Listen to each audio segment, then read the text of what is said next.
Good morning বন্ধুরা। দেখো আজকে ইলিশ ভাপা করব, তার জন্য যে বাকি ইলিশটা ছিল সেদিনের, সেই ইলিশটা আমি নিয়ে নিয়েছি।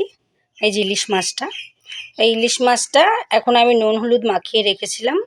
আর এখানে আছে সর্ষে বাটা, আর আছে কাঁচা লঙ্কা সর্ষে দিয়ে নুন দিয়ে বেটে রেখেছি, কেন সর্ষের সঙ্গে কাঁচা লঙ্কা নুন দিলে তেতোটা লাগে না।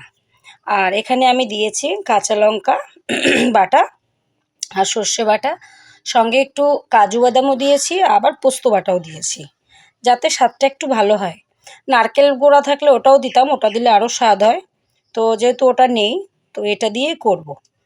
তো এবার আমি একে একে বসিয়ে দেবো। দেখো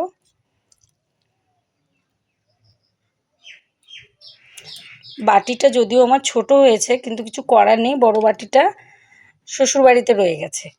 একদিন খাবার নিয়ে গেছিলাম শাশুড়ির জন্য। আমি মাছ খাবো। তোমরা দেখতে থাকো বন্ধুরা। যদিও ছোট হয়েছে, কিন্তু কিছু করার নেই, এইভাবেই দিতে হবে। এই কটা ভাপায় দিয়ে দিলাম, এই ছোট মাছটাও দিয়ে দিই।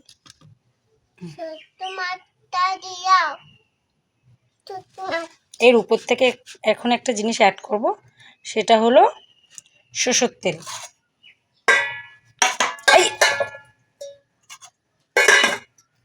বাবু সরো এখান থেকে মা।